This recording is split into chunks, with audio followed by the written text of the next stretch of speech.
We are here, San Roque Paris High School, Magsaysay, Misamis Oriental. So, this is it pansit. Atong kauban guys, pinagwapo. Ang nag-guide sa ato ya. Actually, musulod sa seminaryo on tani, pasulod din ni Father Boggs. Yes, uy, thank you kayo ha. Kahilak mo tag lansangan niya. Salamat sa snacks. Snacks guys oh. Kaso lang lagi, unsa man nga natuhog man. Natuhog masayal. Sayangan. Pero guys, muna itong mga nag-exam karon yung mga grade 12. Ano, pinagwapo. So, actually for how many years? Karon pag yun, o ngayon lang talaga napasukan nating school na ito at itong lugar na ito.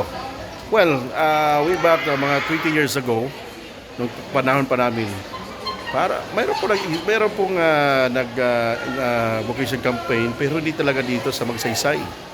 Hanggang Hinguog lang. Kasi itong Magsaysay na ito po yung boundary po ng Misamis Oriental and Butuan City.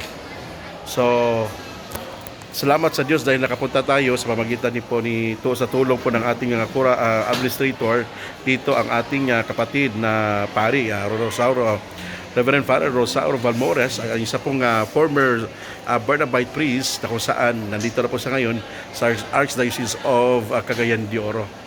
So, dahil siya po ang administrator sa parish na ito, natulungan ho tayong makapag-campaign dito sa school nila o sa parish school at dito sa buong lungsod o bayan ng Magsaysay Oriental. Ayan ho ang ating update. Kinagwapo. Pak! na ano kasi sayay. Hindi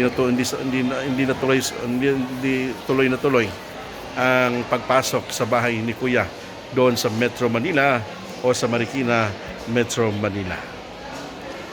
So this is it pansit guys. It's March 11. March 11 ba ito? March 11 no? It's March 11, 2024. So is this ito?